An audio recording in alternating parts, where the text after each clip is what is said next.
Hi, everyone. Welcome. My name is Sarah Lefton. I'm the Chief Development Officer at UJA Federation. Thank you so much for joining us tonight. I want to introduce also two of my colleagues who are with us tonight, Daniel Held, who you'll meet a little bit later in our program, who's our Chief Program Officer, and Evan Mazin, who leads our work with Jewish Day Schools. Before we begin, I just want to thank you so much for being here. I know it's a really tough time for our community. Between watching what's taking place in Israel, and frankly, if you're anything like me, you can't stop watching the news and looking on social media and just looking and seeing the drastic increase in anti-Semitism in Toronto and in the Jewish communities around the world. And I know so many of us are spending time thinking about how we can teach our children about everything that's going on in the world and how we can empower them to lead fulfilling and proud Jewish lives. As a parent, I have a 6-year-old. And she started asking questions because she hears things. I mean, it's no surprise with the work that I do. But she asked questions and she started to figure out that the entire world is not Jewish. And it's really hard to come up with the answers and to start to explain to her how our community is different.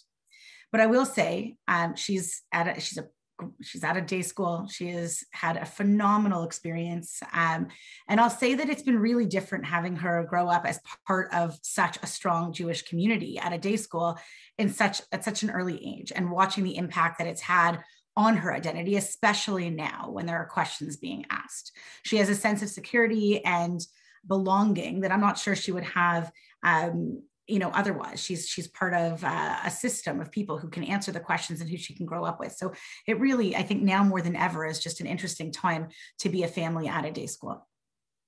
It's one of the reasons why tonight is so unbelievably relevant now more than almost ever. One of our key strategic goals as a federation is to grow Jewish education and identity programs in order to keep young Jews connected to essential Jewish experiences. It's not just about day school. It's a broad strategy and a broad range of experiences such as day school and part-time Jewish schooling, summer camp, identity programs like PJ Library. I'm sure a number of you have signed up for PJ Library books for your kids. If you haven't, you definitely should. But we know that a key part of achieving this goal is to work hard towards reducing financial barriers to ensure that every child in our community has access to these high impact programs. We never want financial barriers to prevent people from participating in Jewish community and really accessing the Jewish education that they need. Today, we're really excited to discuss UJ's recently launched Generations Trust Scholarship Program for elementary Jewish school. Before we get started today, I just want to go through a couple of quick housekeeping items. First, we are recording this webinar and we'll be sending around the recording in the next couple of days. Again, anyone who's on, it's completely confidential. So the only thing that anyone will see is just the people who are speaking. So that's first. Second, we will have time for questions and answers at the end. In order to submit a question, you'll see a tab at the bottom saying Q&A. You just have to submit your question there in the chat box and we'll address as many as we can at the end. And also just please change the name on your device on your screen. So at least, or because you're on the screen, but change the name on your device so we know who's asking the question. We're going to move on now. I'm going to ask Dan Held to come on the line. Dan, again, is our Chief Program Officer at UJ Federation. He's going to be discussing why Jewish day schools play such a vital role in the success and strength of our community and how UJ is addressing the broader issue of day school affordability in our community. Dan, over to you. All in one big breath. Hi, I'm Dan Held. It is really a pleasure to be here, Sarah. Thanks for the introduction.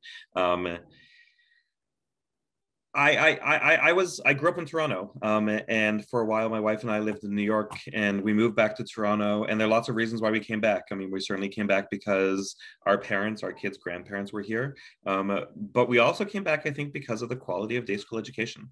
We feel incredibly blessed to live in a community where we have such a wide variety of schools that are excellent and really provide both an incredible general studies education and an incredible Jewish education for our kids. These day schools have helped create Toronto to be one of the strongest Jewish communities in the world, a community characterized by high affiliation, a deep relationship to Israel, and a real passion for Jewish community. I was struck a few years ago in 2018, a group of researchers at York and U of T did a study of Canadian Jews, and they were able to compare it to a study that had been done of American Jews 5 years earlier in 2013.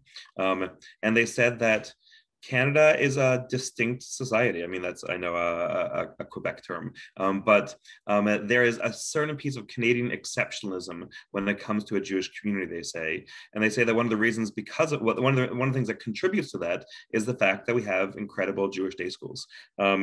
Toronto is a day school city. Double the proportion of kids in Toronto go to day school as you would find in the States. And the day school graduates represent a significant proportion of like the leadership of our community, the people who lead Hillel on campus, who lead Birthright Israel, who are summer camp counselors and youth group leaders. And that says something about the kind of leaders that our schools can create. And of course, they go on to university and excel in a whole slew of different careers. And that's part of what is exciting and what drew us back to Toronto. I now have 3 kids in day school. You'll probably see one of them at some point running back and forth, hopefully wearing clothes during the course of this meeting, because that's the reality of the world we live in today. But when I came back to Toronto, we recognized that one of the challenges that we were facing in our community is that the cost of Jewish education, tuition, was forcing too many families to make a decision between sending their kids to day school or not sending their kids to day school. And that's something that we knew threatened the long-term strength of our community, the Jewish identity of the kids, our ability to sort of act on big challenges as they came our way. So we started getting our head into this issue of day school affordability, how to make sure that our schools remained excellent and top quality schools while also making tuition affordable for families. A number of years ago, we launched a program at Tannenbaum Chat, which you may have heard about, our community high school. And that has resulted in an incredible increase in enrollment in the school. It's basically doubled the number of kids in grade 9. So it's clear that there are families who really want to send their kids to Jewish day school, but the price was an issue. And when we were able to, at Tannenbaum Chat, address the issue of price, more and more families enrolled their kids, and those numbers continue to grow. And I'd say, especially in these last 14 months, we've seen just how incredible day schools are for our kids. Now I'm always in the same house as my kids, as they are in their learning at their schools. And they log in through Zoom to their schools. And I just feel so blessed that their teachers and their day schools have been able to usher them through these very, very difficult times. And it's more than just what they've been able to learn from, they're young. So reading and math and things like that and tefillah and about Israel and about Yom Ha'atzmaut and about Shabbat with their teachers. It's also a way that their teachers have formed community and helped them navigate what is really, really challenging times for kids. I've been struck by the phone calls teachers have made to my kids to check in on them, the one-on-one conversations. Last Shavuot, the drive-by that my kid in nursery's teachers did. They drove by, they honked their horns, and they sort of celebrated Shavuot in a way that we never thought we would. And these have been the magical moments of day schools over the last 14 months in the way that they've shaped community. And as a result of that, our day schools have grown again. A 5% growth in the last year, between last year and this year. And we're anticipating continued growth next year because there's this incredible buzz around Jewish day schools. So that brings us to the Generations Trust, which is a long-term goal for our community to ensure that we can make day schools more affordable for families in our community, to dramatically expand the number of families who are eligible for scholarships and who can receive financial assistance, scholarships, to be able to send their kids to Jewish day school. Our goal is to make real headway on making day schools affordable, and we are incredibly blessed by a group of visionary philanthropists who've enabled this to come to life, not just for 1 year, but in the long run, because we know that when we make decisions to enroll our kids in school, we aren't just doing that for JK and SK in grade 1 and grade 2. We're doing that for the long run to make sure that our kids enroll in school and can stay in school. And that's why the Generations Trust is unique, because these scholarships are here with us for the long run. So we are incredibly fortunate to be at this moment in time. I said when we launched, it was a Shechianu moment for us as a community, for day schools to have the ability to grow in this way, for families to be able to have the ability to enroll their kids and have sort of the safeguards of affordable tuition in the long run. And we are just really, really excited to be at this moment. So I'm going to ask my colleague Evan to join us. Evan will walk us through many of the sort of technical pieces of it. I'm going to hang out here. Sarah's here. Evan's here. We're all here to sort of answer questions, but Evan's going to walk us through how the process works, the calculator, the application, and sort of the technical pieces of this. And then please ask questions in the chat, email us so we can help walk you through the piece of the scholarship and how we can continue to grow our day schools and just help more and more kids benefit from the real fortune we have in Toronto with our schools. Over to you, Evan. Thank you. Okay, so the Generations Trust Scholarship. I'm going to go through the real meat and potatoes of how it works, how you apply, and hopefully answer in my presentation all the questions you might have. But as Daniel and Sarah said, please throw some questions in the Q&A if there's anything that's unclear. And at the end, we'll hopefully have time for questions. So the Generations Trust Scholarship is a new scholarship for elementary Jewish day schools. So this isn't just a rebranding. This is actually a new program. It expands the pool of families that would qualify. So families who previously did not qualify for the regular tuition assistance program may now qualify under Generations Trust. And the other piece I want to make very clear is this does not replace the current tuition assistance program. This is an additional program. So the tuition assistance program remains completely in place, and this is a new program. So what makes this different? So the first piece is that, as I mentioned, there's an expanded income qualifications. More families will qualify for this program than before. The second unique aspect is the online tuition calculator. So this is new for our community, and I would say it's fairly new in the day school world in general, where the normal process is you submit in the normal tuition assistance processes, you submit your financial information and a committee reviews it and has some guidelines that they follow and they give you an answer. The way this system works is there's actually an online tuition calculator at the website, generationstrust.ca, and you can put in put in some of your information, and I'll walk you through this in a little bit, and actually spits out the answer in advance. So you know exactly, in most cases, you'll know exactly what you'll be receiving from the subsidy after you apply. The third piece is that it's a simple and easy application. So the traditional tuition assistance application is in line with other scholarship programs across North America. We did a whole review to make sure we weren't overly harsh, and it's in line with all the other ones, but it does ask a lot more questions. This process is a much more simplified and straightforward application. And finally, the stability. So we've been asked several times, is this a pilot program? And the answer is no. We know that families make, as Dan mentioned, this long-term decision. If I'm going to enroll my first child in junior kindergarten, I need to know that this is going to be with me for the future. So I want to be very clear, this is not a pilot program. This is a permanent program.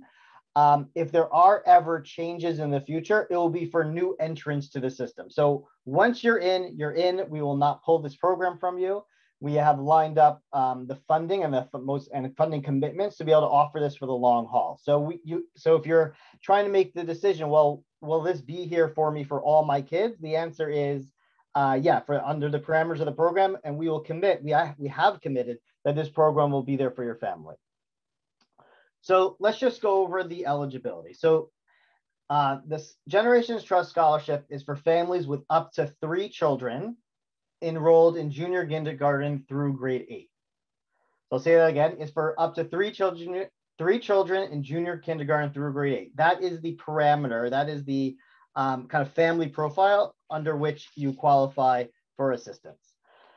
If you have more than 3 kids, or you have a kid in high school and you need assistance, then you would go through the regular tuition assistance system. So as I said, the tuition assistance system is always there. It's not being taken away.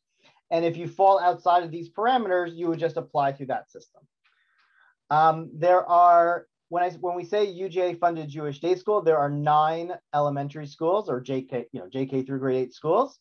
They're on the website. I'll just go through them very quickly. It's Associated, Bialik, Eitz Chaim, Joe Dweck or Emmett, Leo Beck, Nitivot, Paul Penna, Robbins Hebrew Academy, and the Toronto Heschel School. So those are the 9 schools. And I also want to be clear that it's both for current family and prospective family. So this is not a better deal for new families who might join the school. Everyone, whether you've already enrolled in the school or you might enroll in the school, are eligible for the program. So how does the scholarship work? So this is the part that I just want to make sure it's very clear. The way this scholarship works is it sets a tuition cap for your family for up to 3 kids in JK through grade 8. So imagine a family, and we'll go through how this comes about in a minute, but imagine a family whose tuition cap is, they're told using the calculator that tuition cap is $21,000. So with 1 child in JK through grade 8, full tuition's around $16,000. You don't actually get any benefit. However, you have the peace of mind knowing that when 2 kids are there, you don't go from 16 to 32, you're capped at 21,000. And when the 3rd child enters, you're still capped at 21,000. So it works based on a tuition cap. So it really depends on your current financial situation and how many kids you have to know what sort of benefit you will receive. The other piece just to mention, when I say tuition cap of 21,000, that is based on your current year income. Each year you have to kind of reconfirm your income and it sets your cap anew. So if you have a $21,000 tuition cap this year, next year, if your income goes down a little bit, it might be 20,000. So each year you would reconfirm your income information and would set a new cap for that year. So I know that's been a bit tricky to explain sometimes because families with 1 child look at it and realize, oh, I don't get anything. And the idea is that you can start to plan your long-term financial plans. You'll understand that your tuition cap might be 21,000, which with your first child doesn't give you a benefit, but you know once the 2nd or 3rd child enter, you will get that benefit. Okay, so how does this work? So the way to do this, and we'll go through each step, is first of all is to use the online tuition calculator at generationstrust.ca. There you can enter your information.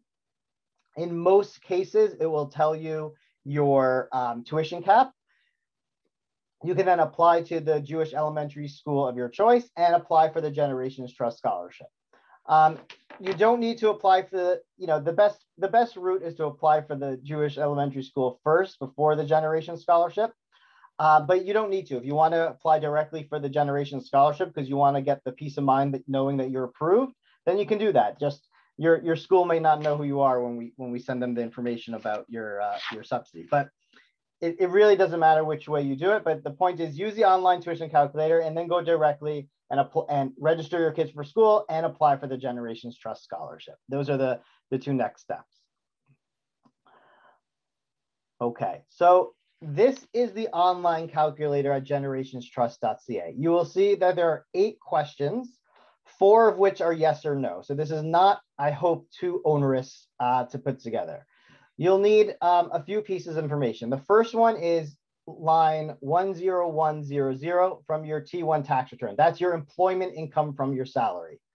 The next is your line 15000, which is your total income from both guardians. Or if you're single or a single parent, then just yours. You wouldn't include the other spouse, the other parent, I should say.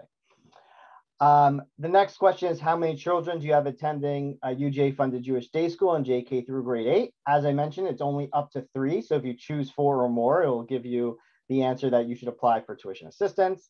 The same thing with the high school question. Now, there are a few other questions here. Do you or your family member own the business you earn your income from?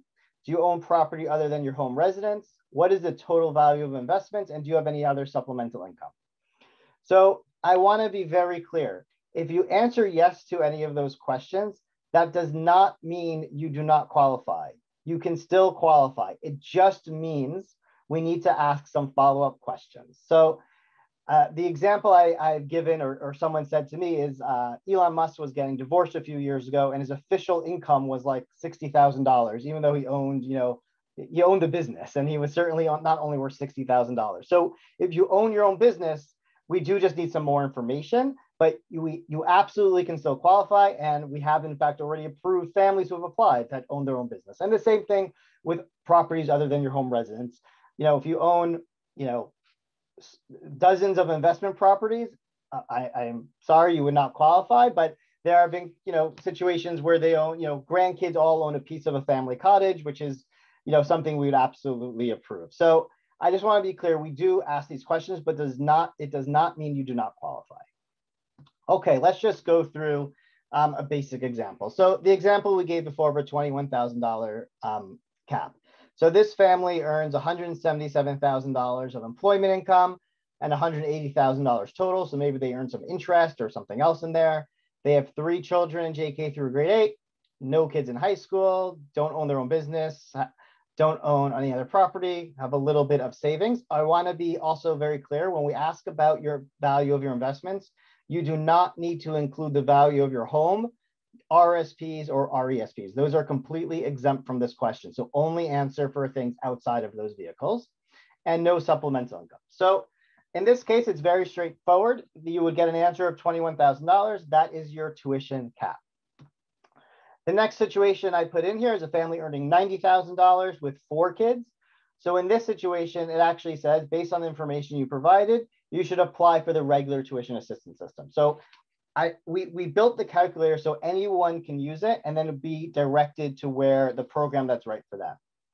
And the final one I did is a situation of a family earning $225,000, but they do own their own business. And you'll see the answer it gives is you may be eligible, but you have to actually fill out the application before you'll get an answer as to what exactly your tuition cap will be.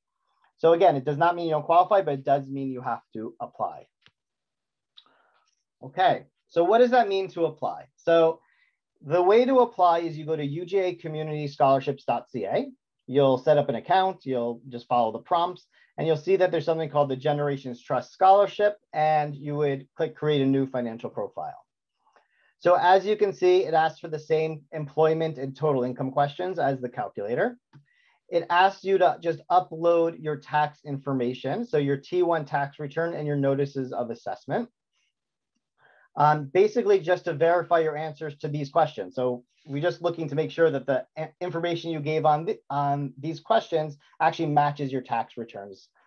It asks the exact same questions as the calculator. So the application mirrors the calculator questions.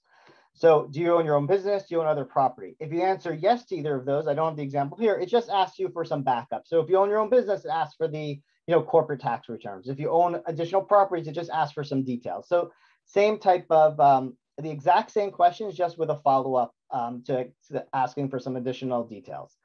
And then you click complete financial profile and you apply. And that's really it. The point I want to stress, and with that, I'll stop sharing my screen. The point I want to stress is if the calculator comes back with a $21,000 response, and as long as your tax information matches what you answered, that is your tuition cap. There is no subjectivity involved, meaning the calculator is the answer so long as your documents match what you told us and there wasn't a mistake of some sort.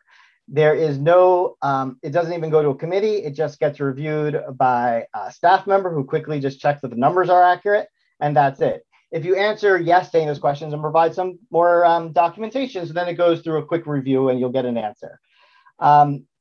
We launched this a few weeks ago, and as all new things, there's always a few hiccups. So we have been getting through a lot of the applications. We're hoping that our kind of service standard is a 2 to 3 week turnaround. I know some people waited a little longer early on. We are making good progress going through, and we hope that anyone who applies now should receive an answer within 2 to 3 weeks. And with that, I will ask kind of Dan and Sarah to rejoin us, and we'll start going through the Q&A. Hi, everyone. Thanks so much. I'm just going to take some quick questions here. We have quite a few that have come in, so just bear with us here, and I'm hoping I'll get to everything.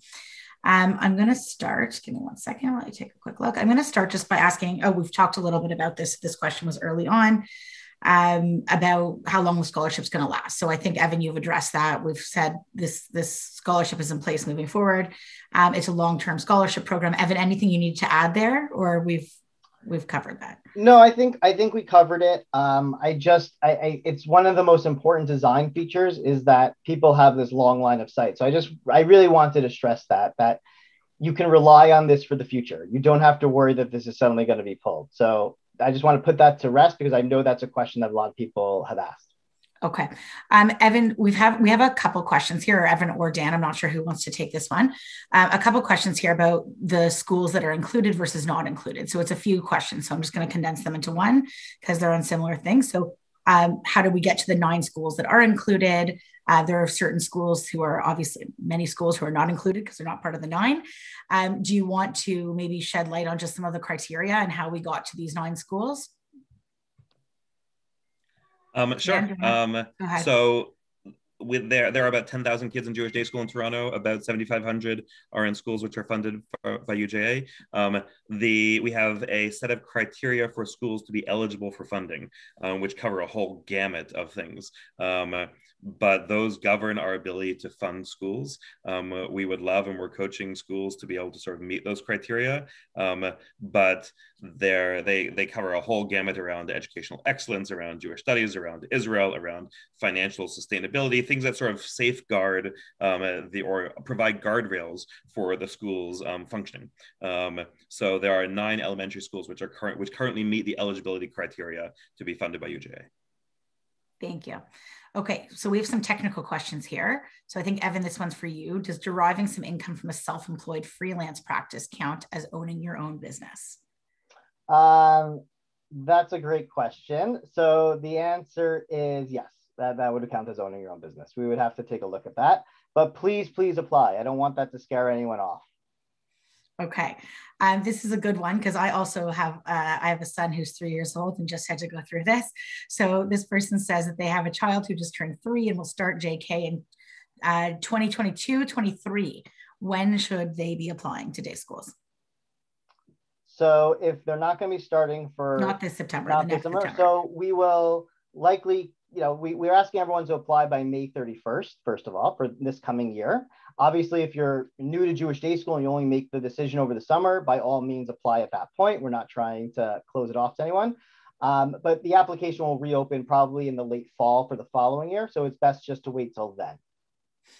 Okay. So again, so it's May this year for September start, Evan? Correct. It's May 31st. So it's a week and a half or whatever it is until we're asking everyone to apply by. That's for September start. For September start. Okay. But again, like if you decide over the summer you want to switch your kids into Jewish day school, by all means, please apply. We're not looking to withhold it from anyone. Okay, thank you. For people who are looking to both the UJ scholarship, so the Generations Trust, and the tuition assistance program, should they apply to both to see which one will give them sort of a better situation, better circumstance? Okay, so that's a great question. So, and it goes to a little bit the heart of how this system works. The best thing to do is honestly apply for Generations. So first of all, it's an easier application. You'll get probably get a quicker answer. The other point is that the way Generations work, and with the very simplified application process, it doesn't take very much or any of your personal circumstances into account. So there are always personal circumstances. So I would say absent those sort of personal circumstances, the regular tuition assistance process isn't going to just kind of give a better deal for no reason. So if there is a reason, if there's something going on in your family finances that makes the Generations fee unaffordable, this unfortunately happens. There are families with significant medical expenses. So that $21,000 family, if God forbid there's a child, a disabled child, that it's very possible that even that's not, affordable, then by all means apply for regular tuition assistance. But absent, and I don't mean to say that that's the only extreme example, but absent sort of some circumstance, the regular tuition assistance process is unlikely just to kind of give a better deal. So the best thing to do is really start with Generations. Okay, thank you. Again, I'm sort of going back and forth between some very technical questions that other people might be thinking about and some of the more general questions, but someone has asked, does investments include personal savings accounts? Yes. There we go. Okay, great, thank you. Someone has asked if they receive the cap, but it's still higher than what they can pay, can they still apply through the regular subsidy? We've said yes. Absolutely. We don't want it to seem like this is all or nothing. Like if you, this is, as I said, it doesn't really, you'll notice it asks no questions about your expenses, right? So it just kind of assumes standard household expenses. It knows nothing about you really, which is one of, I would say one of the features is if essentially it's much quicker, it's streamlined, it doesn't ask too many questions. However, it just also limits the ability to make those individualized decisions for people. Like it's not set up to do that. Right. Okay. Someone has asked, is the number, whatever the number is that they're granting. So if it's 21,000, are there also capital levies on top of that? So this, there are. This is really the base tuition. So some schools have things like capital levies. Most schools just have like small fees, like a grade 8 graduation trip when they used to have grade 8 graduation trips. So those little kind of fees are on top of it. But this is really for like kind of the base level tuition. Okay. What about if we have children included in the schools and also a Jewish daycare? Does that impact the assistance? So Dan could probably talk about this more, but right now the program does not take that into account. Dan can speak a little bit more, I think, about the things we want to do and hope to do in the future. Okay. I'm happy to. I mean, like tuition assistance, I should say, starts in grade 1. And it started grade 1 40 years ago. And as we added on kindergarten, like this was our first major update to include kindergarten. And we're really tremendously excited for that. We're going to look at all kinds of things as they move forward. But right now, this program starts for kids in JK through grade 8. Okay. Thank you. Someone had asked if a family is only going to have one child, can they still apply for the Generations Trust? And is there any additional help to get that child into school? So that's a good question. The minimum amount under the Generations Trust, the minimum cap amount is $16,500 for up to 3 children, JK through grade 8. Most schools' full tuition is right around there. There's a few schools that are like 17-ish. So you'll get if you're at the lowest end, you'll just get a small benefit for one child. That being said, as we said before, the regular tuition assistance route is still open. So if that doesn't work for your family, you should absolutely apply for regular tuition assistance. Yeah, I'm just seeing there are many, many questions coming in. So just to emphasize that point, this is not an either or situation where you have to apply for either Generations Trust or regular tuition assistance. You can very much apply for both. So I just want to emphasize that. Evan, one of the questions that's come in is just about the difference between the two. So between the regular financial assistance program and the Generations, both in terms of what can potentially happen with tuition, but also qualifications for each. And I know you've sort of shed some light on it, but if you can just draw it out really clearly for everybody what the difference is.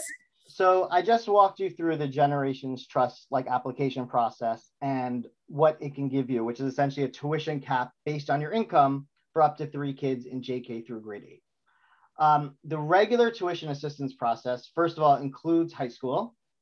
It also looks at the totality of your family's circumstances. So it does ask questions like your childcare costs, your housing costs. It asks all those questions, and then using a set of guidelines comes up with a fee. So we've had this question a number of times from various people who've emailed us, but what about my situation with this or that, whatever it is? And the answer is that Generations, by design, in order to make it simple and able to have a calculator that really tells you in advance what you're going to receive, does not dive into those details. So if there are questions such as, but I have this expense or that expense or something strange happened, during the year, the only way to get those things really looked at is through, I shouldn't say the only way, the absolute only way to get it looked at is through the regular tuition assistance process. The Generations process is very streamlined, and honestly, there is no mechanism for making those determinations on a case-by-case basis. It's a very streamlined, formulaic process. And we do that so that families can fill out a very simple application and get a quick answer and have peace of mind knowing what they're going to get. And if we try to make it kind of personalized for each family, what ends up happening is we're not able to do things like have a calculator telling you exactly what you might earn, because we would have 15 to 20 questions we would need to ask. So by design, we try to make it very simple, very straightforward, but it's not set up to make those kind of personalized decisions for your family. So the way to do that is to apply for regular tuition assistance. And there you can give kind of all the details of your family's financial circumstances. Okay. And a quick going back to the tax forms, intake information seems to be based on previous year's tax forms. So what happens if there's a change in circumstance this year that is not reflected on the previous year's tax forms? So the way, yeah, so again, it's the same answer. You'd have to go through tuition assistance. We're using the previous year's tax returns. Mostly, in most cases, is for good, because usually in the majority of times people's income, although COVID things have been very crazy, but majority of times income goes up a little bit, so we're always catching up a year essentially. But if there has been a dramatic change, that's exactly what tuition assistance for. And there's actually a place there to say, like, has things changed since you're, you do have to upload your tax returns, and there's actually a question: have things changed since then? And please, explain and upload any supporting documentation. So on the regular tuition assistance system, which is also accessed on the UJA Community Scholarships website, so it's a one-stop shop for both. You can apply for both of them through the same website. You can use that form and apply for tuition assistance and explain the full circumstances. Okay, I'm just looking through a number of other questions here. Give me one second. So a number of questions about timing of children. So if you have a number of children, so call it 2 or 3 children, and they're entering the system at different times. So they're not all currently in the day school system yet, right? So you have one that's going in, but it's only going to apply, obviously, if you have multiple children in the system. At what point do you have to decide, and like, what's the timing of the applications, knowing that you may not have a second child yet, or a third child yet, or, something like that? So I will say we didn't do a great job when we first launched this, so I'll clarify it. If you go on the tuition calculator, and we'll keep using the $21,000 example, and says your tuition cap is $21,000, but you only have one child going into school now, only one child entering JK, you do not need to apply. Like, you won't get a benefit yet. You can wait until that second child in a few years enters the system. The fact that you're already in day school means you're already in the system. We won't pull it from you. We will ensure that the scholarship's there for you. You don't need to apply now and keep applying every year until you get a benefit. You can wait until that calculator shows you get a benefit and then apply in that year. So if your first child's entering JK and you're not going to get a benefit the first year, keep this information in your back pocket. And then, in a few years when the next child enters, by all means apply, but you don't need to do it just yet. Okay. And if someone has more children than the 3, so like 4, 5, 6 children, do they just apply for 3 kids? They choose 3 of the children who are like, what's the best sort of way to go about this? Okay. So that actually also applies to probably some questions about high school. A family, put it this way, a family cannot be on both systems. So you can apply to both to see what's going on and get an answer.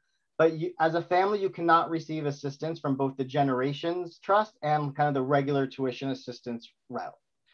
So if you have 4 kids and you pay the 3-kid max plus full tuition for that 4th kid, then that's fine, right? Because we're only capping you for up to 3. So if the 4th kid you want to pay full, that's fine. Same thing with high school. If you have 2 kids in high school, 2 kids in elementary school and 1 kid in high school, if you're paying full tuition for that kid in high school, then by all means, for the 2 kids in elementary school, you can use Generations. But if you need to apply for assistance for that those otherwise ineligible kids, then your whole family should move on to tuition assistance. So a family cannot be receiving assistance from both systems. I hope that clarifies things. I know it's a little complicated, but just think of it that way. If I'm going to receive from both systems, that means there's something wrong and it's not going to work, and you just apply for regular tuition assistance. Okay. Thank you. We're looking at another one. This is quite technical, but do you need to upload tax returns annually? Yes. So when you reconfirm your income, you kind of just enter the same, you answer the same questions and re-upload your tax returns each year, just to confirm your income each year. Okay. Another question about the regular tuition subsidy program. Okay. Just asking why even maintain that regular tuition subsidy program alongside the new program if this is easier to apply to? I don't know, So Dan or Evan. Yeah, Dan, you want to take no, it? either I feel like I've been hogging it. No, either. You did great. I'm enjoying. I'm also trying furiously to answer questions. I should say there are phenomenal questions coming in. So thank you. And if we don't get to all your questions, please send us an email. I don't want to say we are building the plane while flying it, but we're building the plane while flying it. And this is helping us, all of this is helping us sharpen our thinking and get better. So really appreciate it. Now I forgot what the question was. Why do we have both systems in place? Oh, right. Why do we have both systems? If Generations Trust is easier, why not just move to one system? Great. The Generations Trust is like largely formulaic. Evan has a better word than formulaic, but like it follows like a very strict formula with very few questions. But we know that there are families for lots of reasons who have special circumstances. They have like lots of things happen in families' lives which require sort of a deeper dive, a different set of questions, things like that. And tuition assistance can help in those cases, whereas Generations is really sort of like a very sort of like it's a calculator, and those questions on the calculator are what goes into the verification system. And whereas tuition assistance can allow for sort of the nuance of families in special circumstances. Okay. And again, I'm going back and forth between the technical. If one of two parents is self-employed, what line from the tax return do you enter for employment income? Evan. So it's still the same line. So it's line 10100. I have to actually check. I don't want to say that. Give me 1 second. I'll take a look. Our accountant. So yeah, it's line 10100 and line 15000. For some people, line 10100 is actually going to be, the answer is going to be 0. So just enter 0. That's fine. Like you may have no income under that line. But just enter exactly the line numbers we asked for, and you'll be fine. Okay. Someone has asked if there's an increase in income, will the tuition cap increase, right? Yes. So the tuition cap is based on your income, and it operates on a sliding scale. So like kind of the higher you go up, like progressive taxation, the income scale goes up. I will say that part of our commitment is we're not going to randomly increase the percentage. So as we saw before in the example, $180,000 of income equaled a $21,000 cap. We are not going to suddenly say next year that equals a $30,000 cap. That's part of our commitment to kind of maintain the subsidy system here, maintain Generations Trust. So if you keep earning $180,000, this hypothetical family working with, their answer each year will be $21,000 for the life of the program and their day school attendance. Got it. Okay, we have a question from somebody who's just moved to Canada and saying that if they've just moved to Canada and they don't have a Canadian tax return for 2020, what do they do in order to apply? So for this year only, you can just apply for regular tuition assistance. We just don't have the ability to kind of look into kind of the personal circumstances. But next year, after you've had 1 year in Canada and you have a tax return, by all means, apply for Generations Trust. Happy to move people over from one to another. It does not lock you in at all. So that's also a very important point. It is not that once you're in one system, that's it. I mean, if Generations Trust doesn't work for you now and you're on regular tuition assistance, but later on you can move to it, by all means. If something happens and Generations Trust becomes unaffordable, you have large expenses, unexpected things happen, then tuition assistance, you can move to that. You can move from one to another. So in a situation like that, I would say apply for regular tuition assistance. And after 1 year, you can move over to Generations. Okay, so that again, we've just had a couple of people have joined the call actually as we've been going. So I think some people might have missed some information, but again, people want, clarity. They can apply to both the tuition assistance and Generations Trust and then make a decision, but they can't receive them together. Correct. I just want to not drive everyone crazy. If there's no reason why you should get, there has to be a circumstance why the regular tuition assistance system would give you a better deal than Generations, right? The tuition committees know what you get under Generations. And unless you have a reason why that doesn't work for your family, I gave some catastrophic examples, but it doesn't have to be catastrophic examples, but there has to be a reason why that doesn't work. Those tuition committees are not just going to randomly give a better deal. They're not going to kind of play, let's make a deal and see what, so that, you can do that, but it's just going to be kind of waste of your time, to be honest. And let me just add some nuance, right? It's not even nuance. A family, in the vast majority of cases, a family will be better off running through the Generations Trust scholarships. If you use the calculator on generationstrust.ca, I should have that on a little sign here. If you use the calculator on generationstrust.ca, it will advise you for Generations. It could also advise you to go for tuition assistance.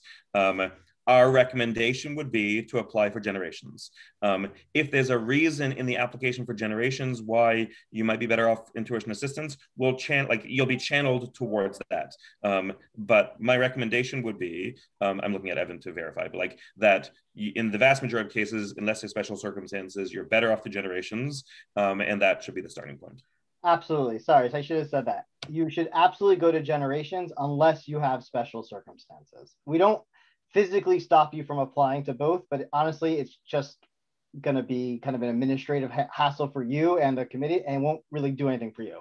So if it says that you qualify for generations, that is the route to go, unless you have special circumstances, and then you can apply for regular tuition assistance. Okay.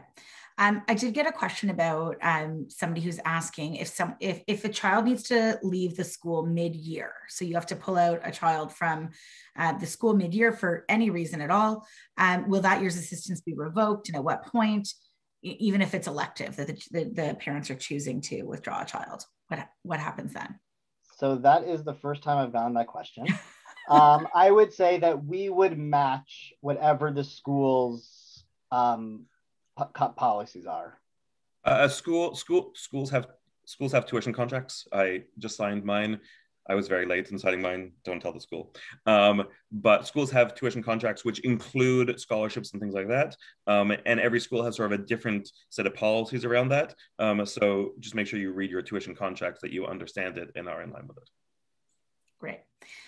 Okay, a few other questions again about just criteria of the 9 schools. We're happy to share that. I think we have very specific criteria for how we chose the 9 schools. There are other schools that we're hoping will get to that point where they can also be part of this program. But there, again, because there are hundreds of day schools, but there are certainly a lot of day schools, smaller schools. When you look at the city, we really, you have to have very clear criteria for that schools can meet before being able to participate in the program. But again, our hope is that we can work with schools to get some of the bigger ones to the point where they can be part of this program as well and qualify. Okay, if you have any questions, I'll ask that we have 1 minute left here to take. If you have anything else, you can put it in the chat. Evan, Dan, anything else that you want to sort of leave people with before we wrap up? I just want to say, like, this is like the Generations Trust is an incredible partnership. It's a partnership between Federation, together with just remarkable philanthropists who have said, we believe in the future generations of our community. It's a partnership with schools who are both investing in this and really making it come to life. It's a partnership with parents who are saying, we want our kids to come to have the benefit of a Jewish day school education. It's really just an incredible partnership, and not to use a cliche word, we're all in this together. So we have lots of learning to do, and I just want to encourage everyone to use the website to email us questions, and we're here to talk. So please feel free to reach out. And I just want to say thank you. Thank you to all of you for coming tonight. Thank you to our schools for digging into this. Thank you to Evan for knowing all the details and how and thank you to the philanthropists who are making this happen, because without them, our community would look so different.